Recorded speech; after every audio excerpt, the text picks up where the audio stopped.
그 수능을 이제 이번 주간에 쳤는데 수능 때가 되면 생각나는 사람이 있습니다. 첫 번째는 저에게 율무차를 준 사람이에요. 저도 수능 세대입니다, 여러분. 수능 세대인데 수능을 이제 치러 갔을 때 그때 그 학교 입구 앞에서 이제 요즘은 그런 거 많지 않은데 이제 율무차를 준 거예요. 근데 그걸 마시고 배탈이 나가지고 그 시험 도중에 화장실을 몇 번이나 이게 갔는지 몰라요. 그래서 제가 이제 잊지 못할 7인 중에 한 명으로 그 율무차 주신 분 제가 기억하고 있습니다. 두 번째 생각나는 사람은 수능 때문에 교회에 나오지 않는 친구들이에요. 제가 한번 세알려 보니까 여러 명 있는데 한 4명 정도가 생각나요. 두 사람은 하나님, 내가 그렇게 기도했는데 내가 원하는 대학 왜 하나님 보내주지 않습니까? 라고 하는 하나님의 원망에 대한 이제 반항으로 교회를 나가지 않는 거죠. 또 두 사람 생각나는 사람은 자기가 원하는 대학을 못 간 거예요. 그러니까 대학은 갔는데 원하지 못한 대학을 갔고 마치 그 대학이 나의 정체성이다라고 생각한 것 같아요. 그래서 부끄러워서 교회를 못 오지 않는 한 두 친구가 이렇게 생각이 나더라고요. 근데 여러분, 왜 그렇게 이제 판단할 수밖에 없었을까 하는 거죠. 그러니까 우리는 하나님에 대한 오해와 그리고 내가 누구인지에 대한 이 정체성에 대한 확신이 사실상 이제 없는 거죠. 그러니까 하나님에 대한 오해는 우리의 삶에 벌어지는 일들 앞에서 어떤 해석을 해요? 그러니까 하나님에 대한 오해는 우리의 삶에 벌어지는 해석도 달리하게 되고요. 또 반응도 또 선택도 달라지더라는 거예요. 그리고 내가 누구인지에 대한 나의 정체성에 대한 부분도 세상 속에 던져져 살아가는 내 삶을 결정하죠. 내가 어떤 태도로 살아가느냐가 내가 어떤 존재인가를 이해할 때 우리의 삶은 달라지더라 하는 거죠. 여러분, 제가 왕왕 여러분들에게 설명했지만 우리는 어떤 존재들이죠? 여러분 어떤 존재들이죠? 예수님께서 무리를 향하여 뭐라고 말씀하셨어요? 독사의 새끼들아 라고 이야기했잖아요. 그렇죠? 옆에 분들에게 한번 고백할까요? 요즘 이제 이런 거 안 통하는구나. 그러니까 우리가 그리스도의 빛 아래 볼 때 나는 엄청나게 큰 죄인이라고 하는 사실을 알게 됐죠. 그런데 그 죄인이라고 하는 사실만 알고 살아가면 우리는 늘 두려움 가운데, 공포 가운데 우리가 지었던 죄에 억눌려 살아가야 돼요. 죄책감 가운데 살아가야 되죠. 그러나 우리는 그 죄인인 우리를 그리스도의 그 십자가의 사랑, 독생자를 내어주시기까지 우리를 사랑하신 그분의 사랑을 입은 자가 저와 여러분이에요. 그 사랑을 입은 자가 저와 여러분이고 하나님의 자녀가 되게 하신 것이 우리라는 거예요. 그러니까 그런 정체성 가운데 살아가는 우리의 삶의 모습은 어떠냐는 거예요. 내가 죄인이라고 하는 사실은 오늘 우리의 삶을 어떻게 살게 해요? 겸손하게 살게 하고요. 그리고 내가 하나님의 사랑을 입은 하나님의 자녀라고 하는 그 사실은 오늘의 삶을 용기 있게 살아가요. 세상이 나를 우겨싸고 그리고 세상의 그 기준 속에서 나는 좀 안 되어 보이지만 하나님의 자녀라고 하는 정체성 가운데 이 온 우주 만물을 만드시고 이 온 우주의 주인이 우리의 아버지다라고 하는 사실 가운데 용기 있게 살아갈 수 있다는 거죠. 그런데 여러분, 오늘 이사야의 말씀 우리가 계속 보고 있어요. 전 진짜 이사야 말씀 설교하기 힘들어요. 왜냐하면 전부 심판이에요. 여러분, 오늘 2절 말씀까지만 왜 읽은 줄 아세요? 2절 이후에 나오는 하나님의 심판의 내용이 너무나 잔인해 보여요. 그래서 2절까지만 읽었어요. 그러면서 이 이사야의 심판을 보면서 우리가 이해해야 할 것이 뭐냐는 거예요. 도대체 하나님은 누구신가에 대한 부분들을 오늘 한번 살펴보자는 거죠. 오늘 이 이사야를 통해서 하나님은 하나님의 때, 그러니까 심판의 때, 오늘 읽지는 않았지만 8절에서는 복수의 때라고 이야기하는데 그 하나님의 그 때에 대한 이야기를 하죠. 그러니까 열방이, 이 대국들이 심판을 받는 때는 또 어떤 때예요? 이스라엘에게는 구원을 받는 때잖아요. 그러니까 하나님은 그 때를 이야기하고 있지만 사실상 이 이사야 전체를 통해서 하나님께서 끊임없이 말씀하시는 게 무엇이냐면 내가 누구인지를 이야기하세요. 내가 누구인지를 이야기하시고 그리고 나는 너의 하나님이 되고 너는 나의 백성이 되는데 너의 정체성은 무엇이냐라고 하는 것을 이 말씀을 통해서 설명해 주고 있다는 거예요. 그래서 오늘 말씀을 통해서 하나님을 좀 알아가는 기쁨을 누리실 수 있기를 바랍니다. 여러분의 삶에 있어서 가장 좀 이해하기 힘든 순간들이 있어요. 이해하기 힘든 부분들이 있냐 하는 거죠. 여러분은 어떤 것들이 있으셔요? 그러니까 내가 살아가는 이 삶에서 정말 이건 진짜 이해하기 힘들다. 어떤 거예요? 나왔나요 벌써? 네, 저는 첫 번째는 이거예요. 제가 정리한 건 이거죠. 왜 엄마의 프로필 사진은 꽃밭일까 하는 거예요. 그렇죠? 중고등학교 아이를 둔 부모님의 프로필 사진은 아이의 어릴 적 사진이 있어요. 왜요? 그때처럼 말 좀 잘 들었으면 좋겠다는 거예요. 그런데 이제 목사님의 엄마 정도 되는 어머니들은 왜 전부 꽃밭일까 하는 거예요. 그죠? 그 SG 워너비의 그 가수가 노래를 했죠. 그 가사의 내용이 정말 내 마음에 와닿았어요. 그가 이렇게 부르죠. 여행을 가는 게 옷 한 벌 사는 게 어색해진 사람, 바삐 지내는 게 걱정을 하는 게 당연해진 사람, 한 번이라도 마음 편히 떠나보는 게 어려운 일이 돼버린 사람, 동네 담벼락 피어있는 꽃들을 보면 아직도 걸음 멈추는 사람, 엄마의 사진엔 꽃밭이 있어, 꽃밭 한가운데 엄마가 있어, 그녀의 주변엔 꽃밭이 있어, 아름답게 자란 꽃밭이 있어. 여러분, 왜 엄마의 사진 속에는 꽃이 있고 꽃밭이 있을까요? 엄마도 꽃이었다는 거예요. 나도 꽃이고 싶다는 거예요. 여러분, 우리는 이해할 수 없지만 우리가 우리의 삶을 살아내다 보면 또 이해하는 것들이 있더라는 거예요. 또 이해되지 않는 게 뭐예요? 전 생선 대가리라고 이렇게 제목을 붙였는데 어머니는 항상 생선 대가리가 맛있대요. 아닌 거 아시죠? 여러분 너무 부유하게 자랐나요? 목사님 생선 2마리 사면 되는 거 아니에요? 두 번째는 아빠의 당당함이에요. 왜 아빠는 집에 들어와서 야 회사는 있잖아, 내가 아니면 굴러가지 않아, 뭐 이런 이야기를 하시죠. 들어보셨어요? 안 들어보셨어요? 저도 집에 들어가면 그래요. 은혜 샘물교회는 아빠 아니면 안 들어가 막 그러면서 내가 이제 이야기하죠. 예. 근데 왜 그렇게 이야기할까요? 여러분, 아버지는 자기보다 나이가 어린 상사에게 직장 생활 속에서 그 서럽던 그 마음을 나는 내가 아니면 회사가 돌아가지 않는다는 그 이야기를 가정에 와서 함으로 내 자녀와 내 아내에게 뭐 하고 싶은 거예요? 인정받고 싶은 거예요. 혹시 여러분 아버지가 그렇게 이야기하시거든, 에이 아버지 뭐 또 그 이야기예요?가 아니라 아빠 짱 뭐 이렇게 하시길 좀 바랍니다. 왜 그래서 아버지는 나는 자연인이다를 계속 보고 있을까요? 그 마음 아세요? 이해하기 힘들잖아요. 왜 우리 아버지는 나는 자연인이다를 보고 있냐고요. 그 속에 있고 싶다는 거예요. 이곳에서 떠나고 싶다는 거예요. 그죠? 무슨 일이 있으셨어요? 세 번째는요, 왜 사춘기 때 그렇게 화를 낼까 하는 거예요. 왜 우리 아이들은 이렇게 분노하고 있을까 하는 거죠. 그렇죠? 여러분 이걸 전문용어로 뭐라 그래요? GR이라 그러잖아요. 그죠? 이 의학용어인데 GR이죠. 그러니까 왜 이 사춘기를 보내는 아이들은 그 지랄 총량의 법칙을 꼭 채워야만 하는가? 근데 내가 여러분들을 사역하고 해보니까 이거 필요해요. 지랄을 하지 않으면 그 자기 안에 있던 그 감정을 자기로 향하는 경우들이 많더라고요. 여러분 마음껏 GR 하시기 바랍니다. 그리고 그때 비로소 엄마 아빠는 무릎을 꿇더라고요. 그러니까 결론은 뭐예요?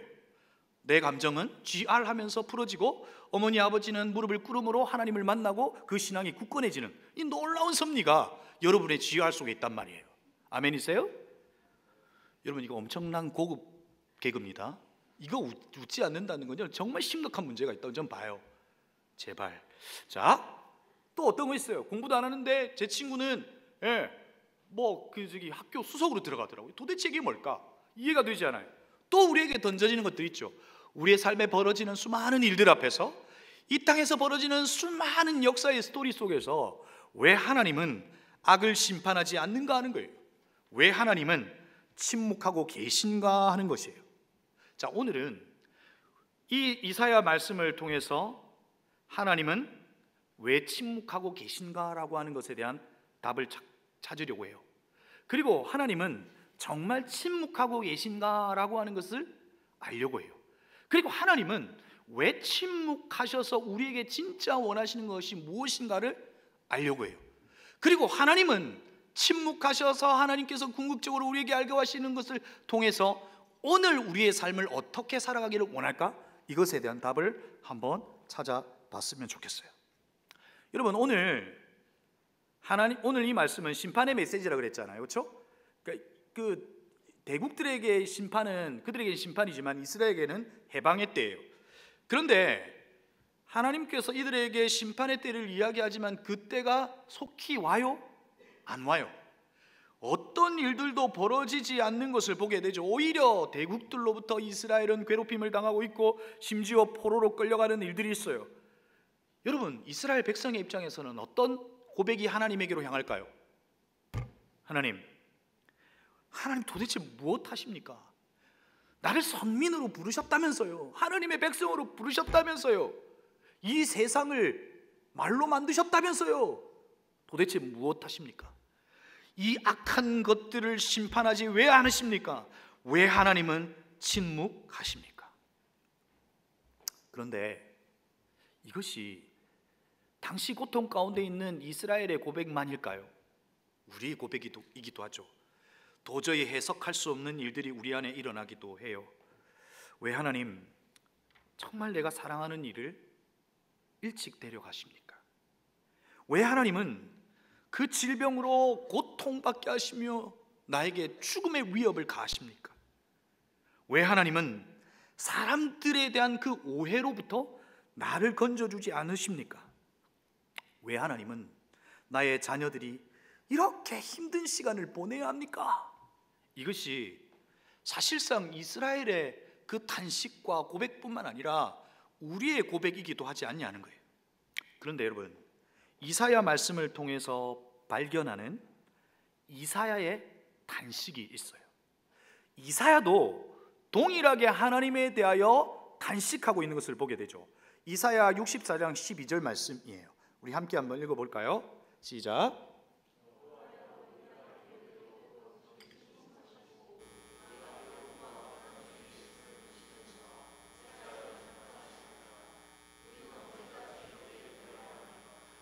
여러분, 이사야는요 하나님을 가장 신실하게 믿었던 이에요. 하나님이 말하는 것은 분명 현실이 된다는 것과 그의 말씀은 1.1획도 땅에 떨어지지 않고 이루어진다는 것을 확신하는 이였어요.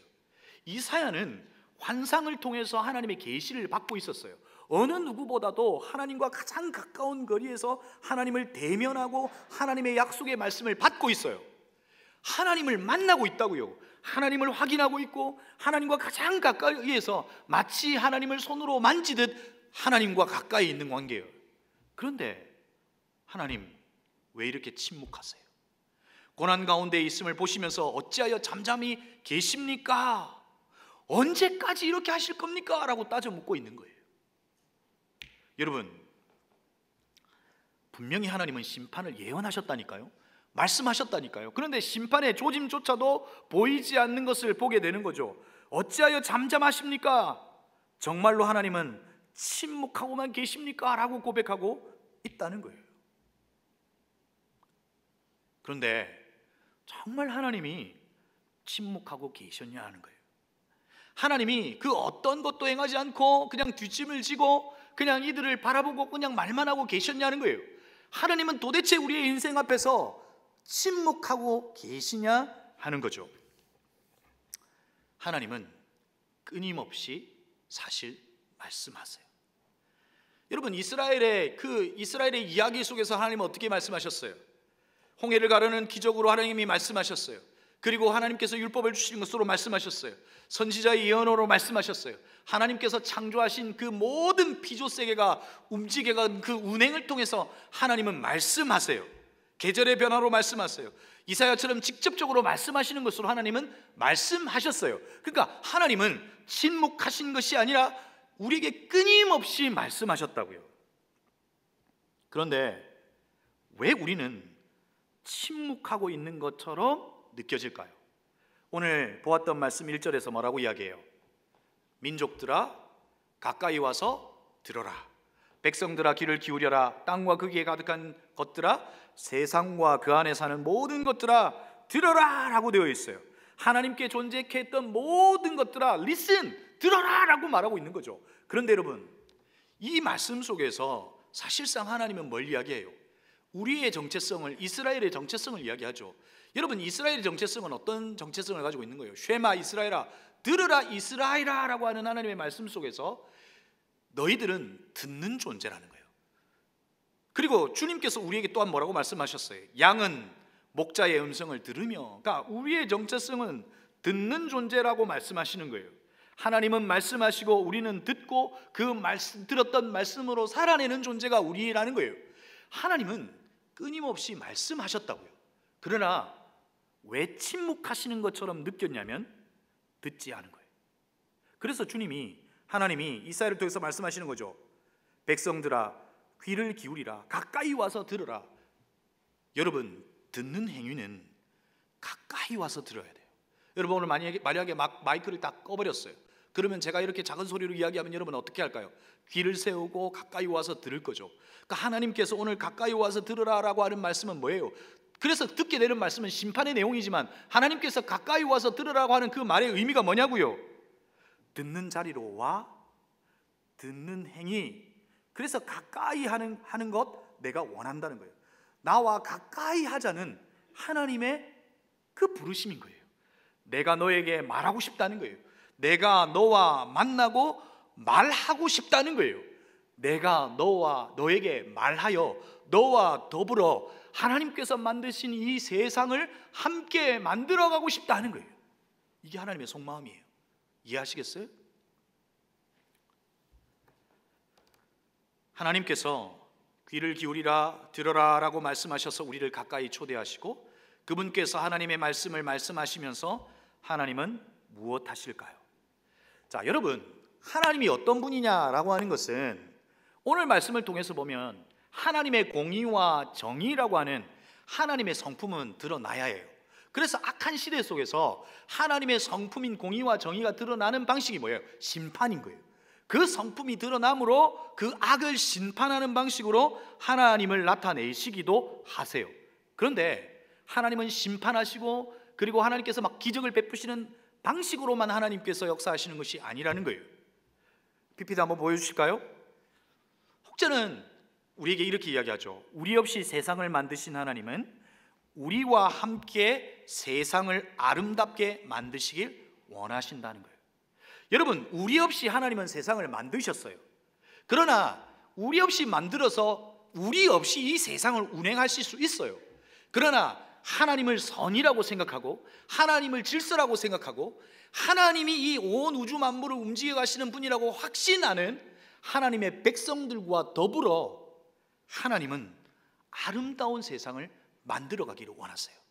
악한 시대와 세상 속에서 악한 방식을 선택하는 것이 아니라 하나님의 방식과 하나님의 선을 선택하여 하나님의 온전한 다스림을 받는 이가 무질서를 질서로 바꾸고 공허를 체험으로 바꾸는, 세상이 악한 것이 다스릴 때에 하나님의 방식으로 다스림을 받는 그 일들이 너와 더불어 함께 했으면 좋겠다는 거예요. 이해가 됐어요? 하나님은 하나님을 나타내실 때 하나님의 성품을 드러내서요, 공의와 정의를 드러내서 심판하시는 방식으로 하나님을 드러내시기도 하고, 사랑이라고 하는 하나님은 독생자 아들을 우리 가운데 주심으로 내가 너의 사랑이야 라고 하는 것으로 당신을 드러내시기도 해요. 또 하나님의 드러내는 방식은 저와 여러분과 더불어 이 세상에 일어나는 수많은 사건과 상황 앞에 하나님의 방식으로 반응하는 것으로, 선을 선택한 이들의 반응을 통해서 하나님은 역사하신다는 거예요. 그러면 왜 하나님은 침묵하시는 것처럼 느껴지냐는 거예요. 하나님은 끊임없이 말씀하셨지만 하나님은 우리와 함께 만나고 듣고 말씀하시면서 우리와 더불어 하나님의 아름다운 세상을 만들어 가기를 원하시지만 왜 우리는 하나님이 침묵하시는 것처럼 느껴지냐는 거예요. 이 부분은 제가 김기성 목사님을 좋아하는데 김기성 목사님의 강의 가운데 사실은 좀 모티브를 이제 얻었어요. 여러분, 그 곳에서 이 부분을 어떻게 해석하냐면 하나님의 걸음의 속도, 하나님의 보폭과 우리의 걸음의 속도와 우리의 보폭은 다르다는 거예요. 그렇죠? 하나님께서 일하시는 하나님의 걸음의 보폭과 우리의 보폭이 다르니 우리는 마치 하나님이 침묵하시는 것처럼, 하나님이 일하시지 않는 것처럼 느껴진다는 거예요. 오늘 이사야가 왜 하나님 침묵하십니까? 라고 하나님 앞에 묻지만 하나님께서 말씀하신 것은 250년 뒤에 이루어져요. 하나님의 시간 속에서 그 250년은 결코 긴 시간은 사실 아니에요. 하나님의 그 걸음의 보폭과 속도와 그 인간의 생각의 속도와 이것이 다르다 보니 우리는 하나님이 침묵하시는 것처럼 느껴진다는 거예요. 또 어떤 거예요? 하나님의 생각을 아는 것, 우리는 하나님의 생각을 모르는 것이 더 많다는 거예요. 하나님이 이 땅 가운데서 왜 그렇게 하십니까? 라고 우리가 주님 앞에 반문하는 그 수많은 질문들 앞에서 하나님께서 하신 그 일들 속에서, 그 사건과 수많은 상황 속에서 우리가 이해할 수 있는 것들이 결코 많지 않더라 하는 거예요. 그러면 자, 이제 하나하나 이렇게 풀어가 나가보는 거예요. 하나님께서 하시는 이 수많은 사건과 우리에게 벌어지는 일들 속에서 하나님은 도대체 무엇 하시냐는 거예요. 때로는 우리를 심판하시기도 하고 우리를 깨닫게 하시기도 하죠. 그러나 하나님께서 하시는 그 일들과 수많은 일들 속에서 하나님께서 우리에게 궁극적으로 아시고자 하는 것은 바로 하나님을 알게 하시는 거예요. 여러분, 이사야 19장 21절에서 뭐라고 이야기하고 있어요? 여호와께서 자기를 애굽에게 알게 하시리니. 하나님께서 애굽의 심판을 통해서 결론적으로 하나님께서 뭘 하고 싶으신 거예요? 나야 나 하나님을 알게 하고 싶은 거예요. 이사야 37장 20절에서 여호와이신 줄을 알게 하겠다. 이사야 45장 3절에서 하나님인 줄을 네가 알게 하리라. 45장 6절에서 다른 이가 없는 줄을 알게 하리라. 나는 여호와라, 다른 이가 없느니라. 내가 하나님이라고 하는 사실을 알게 하고 싶다는 거예요. 여러분, 피라미드를 만들고 이 지금도 상상하기 힘든 엄청난 도시를 건설했던 이집트가 무너지는 사건은 이 인류의 역사 속에서 엄청난 일이에요. 상상하기가 힘든 엄청난 일이 벌어져요. 그런데 성경에서 보면 하나님은 그 일이 벌어지는 일들을 그렇게 대단한 일로 보지 않는 것을 보게 되죠. 여러분, 우리에게는 수많은 사건과 일들이 있어요. 저에게도 뭐 그런 이제 일들이 있죠. 예를 들면 이런 거예요. 몇 년 전에요, 저에게 일어났던 엄청난 일이 있어요. 아파트를 내려가다가 차를 타러 이제 가는 순간 제가 이제 이게 재채기가 나오더라고요. 그래서 재채기를 딱 했는데 어떤 일이 벌어졌어요. 재채기가 태풍이 되었더라 뭐 이러면 좀 대단하고 큰 일 같지만 그런 일이 아니라 이 허리 디스크가 나가버린 거예요. 허리 디스크가 막 나가버려서 병상에 누워 있는데 하나님 이러실 수 있습니까? 지금 해야 할 일도 많고 물론 조금 쉰다는 그런 기쁨도 있었지만 그러실 수 있습니까? 막 이렇게 병상에서 쉬고 있는데 그때 이제 시편 말씀을 묵상하는데 이 시편에 이런 말씀이 있어요. 시편 32편 4절. 주의 손이 주야로 나를 누르시오니 내 진액이 빠져서 여름 가뭄의 마름같이 되어나이다. 그렇죠? 디스크가 진액이 빠지는 거거든요. 그래서 내가 이 생각을 했어요. 오, 다윗에게 또 디스크가 있었구나. 그러니까 이 시대 속에서 성경의 인물 속에서 위대한 사람은 허리 디스크가 있구나. 그런 생각을 자의적으로 하면서 위안을 삼았어요. 하나님께서 나를 위대한 사람으로 삼으시겠구나. 여러분, 혹시 허리 디스크가 있는 분들은 하나님께서 귀히 쓰실 줄로 믿습니다. 아멘. 아무도 안 해. 근데 실질적으로 그 진액의 의미가 원문으로 찾아보면 그 디스크와 관련된 부분들이 있어요. 그러니까 이 다윗은 이 안질, 눈이 시력이 좋지 않았고요, 또 몸이 좋지 않았던 것을 성경 곳곳에서 사실은 확인할 수 있어요. 그런데 여러분, 저에게 벌어지는 그 일이나 로마가 무너지는 그 일이나 여러분이 길을 가다가 다리를 접질는 그 일이나 수능을 쳤는데 OMR 카드를 내려 적는 그 일이나 우리에게 벌어지는 수많은 일들 속에서 하나님은 우리를 괴롭히실까요? 하나님은 우리를 모든 것에서 심판하실까요? 아니에요. 그 모든 사건들 속에서 우리를 향한 하나님의 목표는 하나님을 알게 하시는 거예요. 그 일들 속에서 하나님을 알게 하시고 하나님을 아는 것으로 이 땅을 살아가게 하시는 거예요. 아멘이세요?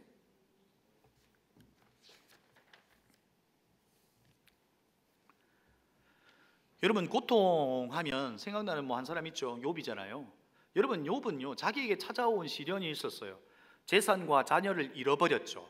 그때 그 욥에 보여진 모습이 어떤 거였어요? 이 모든 일에 욥이 범죄하지 아니하고 하나님을 향하여 원망하지 아니하니라. 여러분 대단하지 않아요? 재산도 있고요, 몸이 다 상해서 죽을 만치 힘든 상황 속에서도 하나님을 원망하지 않았다. 여러분 그럴 자신 있어요? 여러분 욥은 대단한 믿음을 소유한 사람이에요. 그런데 그것만 있었어요? 자기가 친했던 친구들이 자기를 비난해요. 생각하여 보라, 죄 없이 망한 자가 누구인가? 정직한 자의 끊어짐이 어디 있느냐? 너의 삶의 원인과 결과, 그래서 지금 결과로 주어지는 그 질병과 고통, 재산을 잃어버리고 자녀를 잃어버리는 그 원인은 죄다, 이렇게 이야기하는 거예요. 그런데 욥은 그게 아니에요. 하나님 그게 아닌 거 하나님 아시잖아요. 그래서 끊임없이 하나님께서 이 시련의 의미를 찾으려고 애를 쓰지만 그 의미를 찾지 못하죠. 그러면서 그 욥에게 하나님은 침묵 속에서 폭풍 가운데 찾아오시죠. 그러면서 말씀하세요. 야, 이 땅에 기초를 세워 놓을 때 너 어디 있었냐? 그 이 땅의 기초는 누가 세웠냐? 그리고 이슬방울이 맺히지, 그 이슬방울은 누가 낳았느냐? 누가 맺히게 했느냐라고 하는 질문을 하게 돼요. 그런데 그때 사실상 욥은 자기 고통에 주어지는 그 의미를 성경에서는 깨닫지 못해요. 그러나 그가 무엇을 인정해요? 우리의 인생에 이해할 수 없는 것이 참 많네요 라고 하는 것을 인정해요. 그러니까 하나님의 의도는 네 인생에서 이렇게 하면 된다라고 하는 그 교리적 삶이 아니라 이해되지 않을 수 있다 라고 하는 것을 인정하게 하신 거예요. 그러면서 그가 회개하고 뭐라고 고백해요? 내가 주께 대하여 귀로 듣기만 하였사오나 이제는 눈으로 주를 배움나이다. 그러므로 내가 스스로 거두어드리고 티끌과 재 가운데서 회개하나이다. 여러분 욥의 삶이 어땠냐고요?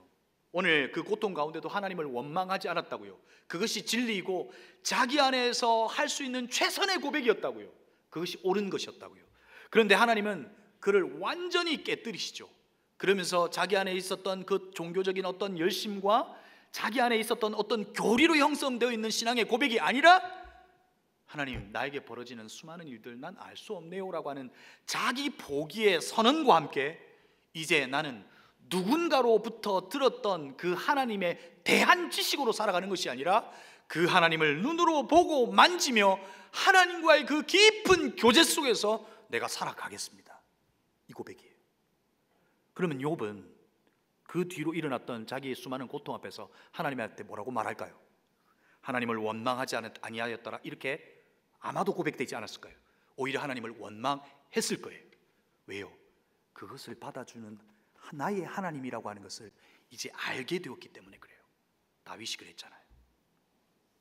여러분 제가 여기에서 이야기해 주고 싶은 것은 바로 이거예요. 욥은 자기의 고통의 의미에 대하여 알지 못한다라고 하는 깨달음을 가진 거예요. 우리에게 벌어지는 수많은 일들 앞에서 나는 100% 이해할 수 없다. 이것이 우리의 고백이어야 한다는 거예요. 그 고백 다음에 우리의 삶이 어떠해야 할까 하는 거예요. 헨리 나우엔이 이 고통이라는 것과 그 고통에 대한 반응에 대하여 이런 글을 썼어요.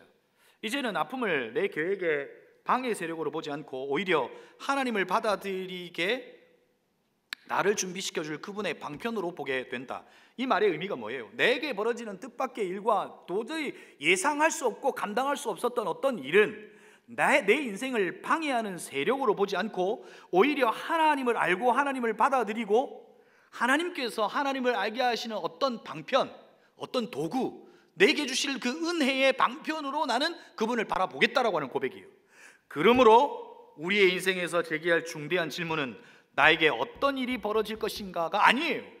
오늘 이 상황이 벌어지고 그리고 앞으로 이 일들 앞에서 내 삶은 어떻게 될 것인가, 그게 염려라고 하는 거거든요. 그걸 선택하지 말라는 거예요. 오히려 어떤 일이 벌어지든 나는 그 속에서 그것을 통해 어떻게 살 것인가, 내게 벌어진 그 상황을 인정하고 그것과 더불어 나는 어떻게 살 것인가 하는 거예요. 그래서 여러분 우리에게 있을 수 있는 어떤 반응이 있을까요? 우리에게 있을 수 있는 유일한 반응은 그 다음 페이지 넘겨주세요. 우리의 현실을 바꿀 수 없다라고 하는 거예요. 나는 내 스스로가 내게 주어진 현실을 100% 이해할 수도 없고 100% 내가 바꿀 수 없다는 거예요.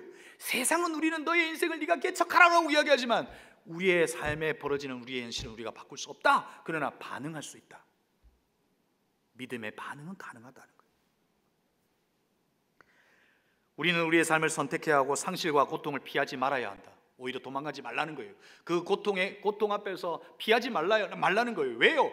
그 고통은 하나님께서 우리를 준비시켜 줄 그분의 방편일 수 있기 때문에 그래요. 정면으로 그리고 직면하고 그 상실과 고통을 주 예수 그리스도와 연결해 보라는 거예요. 여러분, 제가 여러분들에게 요즘에 계속해서 반복하는 말이 있죠. 우리에게 주어진 시간 속에서 내일도 알 수 없고 지나간 과거도 되돌릴 수 없지만 하나님이 오늘을 주셨다는 거예요. 그래서 오늘 우리에게 벌어지는 사건과 모든 일들 앞에서 우리의 이 반응은 비춰진 내일이다라고 하는 이야기를 했어요. 그렇죠? 요셉에게 벌어지는 그 어떤 일 앞에서 자기가 만날 일들을 당했다라고 말하지 않고 그는 만난 일로 하나님을 온전히 바라보고 이해할 수 없지만 믿음으로 반응하여 그분을 묵묵히 바라봐요. 그 바라본 그 지금의 모습이 뭐가 된 거예요? 미래가 된 거예요. 다윗도 그랬고요. 그래서 오늘 우리에게 중요한 건 하나님 왜 나에게 이 현실을 주셨습니까? 라고 하는 원망도 아니고요, 그 현실을 바꿔내려고 하는 애씀도 아니라 그분을 바라보는 반응이에요. 그리고 이 이야기는 예수 그리스도와 연결되어 있다는 거예요. 우리의 고통과 상실이 예수 그리스도와 연결되어 있다라고 하는 것을 우리는 기억해야 해요. 우리의 이 상실과 고통이 우리의 인생에서 고통 그 자체로 끝나는 것이 아니라 그것을 통해서 하나님을 알게 하시고 우리의 이야기를 통해서 우리를 구속하시고 구원하셨던 그 하나님의 성품이 우리의 인생에게 드러나므로 하나님은 합력하여 선을 이루시는 분인 것을 우리가 알게 될 거라는 거예요. 그래서 우리의 상실과 고통은 그리스도와 연결되어 하나님의 이야기가 될 수 있다는 거예요. 성경의 수많은 인물들의 이야기가 왜 성경이 된 거예요? 믿음의 반응이에요.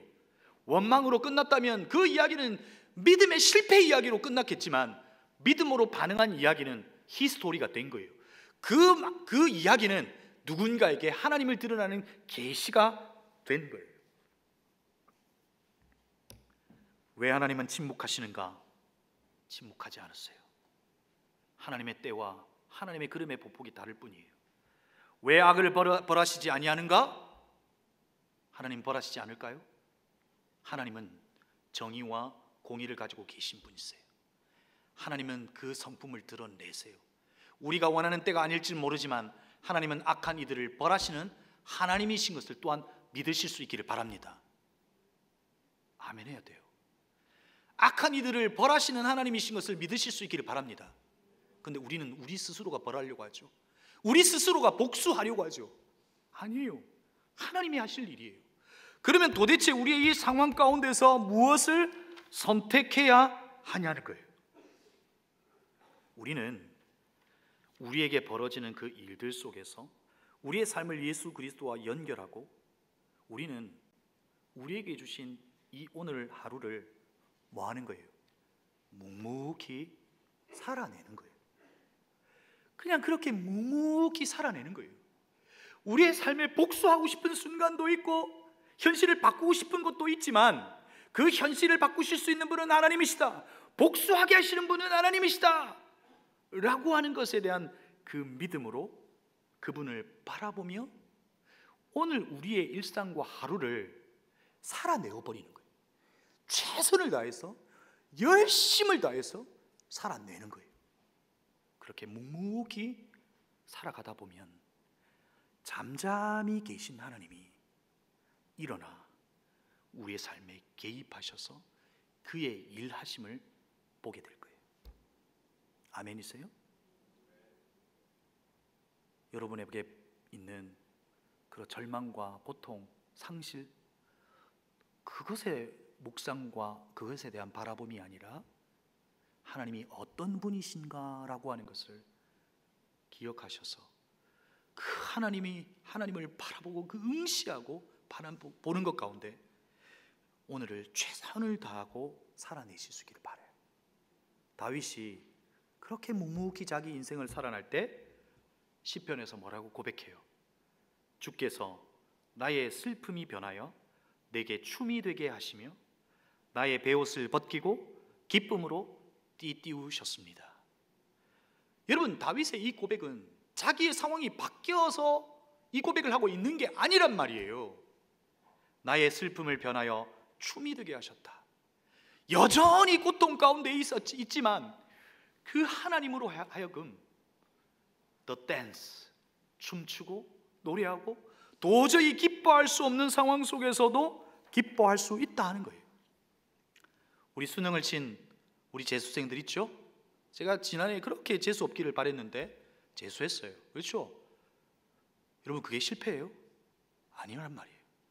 사람의 제일 되는 목적은 하나님을 영화롭게 하는 것과 그를 영원토록 즐거워하는 것이다라고 고백해요. 여러분, 하나님을 영화롭게 하는 것이 어떤 의미예요? 영어로 하면 to glorify예요. 하나님의 얼굴빛을 빛나게 하는 거예요. 여러분, 우리가 성공하면 하나님의 얼굴빛을 빛나게 하겠죠. 그러나 우리의 성공만이 하나님을 영화롭게 하고 하나님에게 영광되게 하는 걸까요? 그 말이 분명히 아닐 거예요.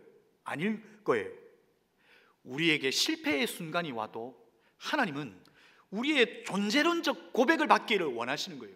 시험에 떨어지고 재수를 하고 삼수를 해도 그것이 내 인생의 실패가 아니라 내 인생의 주인이신 하나님에게 하나님, 당신은 나의 주인이십니다 라고 하는 그 존재론적 고백을 통해서 하나님은 to glorify, 그의 얼굴빛이 밝아지세요.